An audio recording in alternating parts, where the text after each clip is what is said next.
দিল্লি কে লাড্ডু আজি অনরারে জলফই লাড্ডু বানাই দাহাই উমসন জলফই প্রথম বাজার তুমি কিনে আনি 3 কেজি কিনে আনি সুন্দর করে ফদ্য পরিষ্কার করে লোক গরম পানি সিদ্ধ করে ফেলায় সিদ্ধ করে বানানোর পরে আলুর ডইলে ভর্তা বানাই দিয়ে এরকম করে মতি ফেলায় মতি ফেলানোর পরে হরিয়ান মির্জি সরিষার তেল দিয়ে অনার পরে এই সরিষা বাড়া দিই রসুন বাড়া দিই মানে হুঁস বললাই এরপরে পাঁচফোড়ন দিই বাঙ্গিয়ে মশলা এরপরে গরম মশলা দিই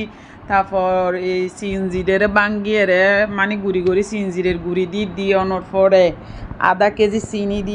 দিয়ে চিলি সস যে ওই কি জানি কি হয় ফোয়ানা মরিচুরে গুড়ি চিলিফ্লেক্স ফোয়ানা গুড়িরে বাঙ্গি গুড়ি চিলিফ্লেক্স এভাবে মানে চিড়ি দিই জালে বেলায় দিয়ে অনার পরে লাড়ি সারি সুন্দর গড়ি মানে কীভাবে অবরত লাত্তে হালা গড়ি ফেলাই হালা গড়ানোর পরে সেই কালার আগে অবশ্যই যদি এর মাঝে ভিডিও অবশ্যই ওনারা সগুর সামনে জালে ওগুলো লাইক কমেন্ট শেয়ার করিবেন আর ওনারার ভিডিও আর সাহেবের সুযোগ করে দিবেন এভাবে লাড্ডু বানাই ফেলাইবেন একবার বানাই চাইন কিন্তু ফেসবুক ইউটিউবটাও তারা বানাই আইও বানাই ফেলে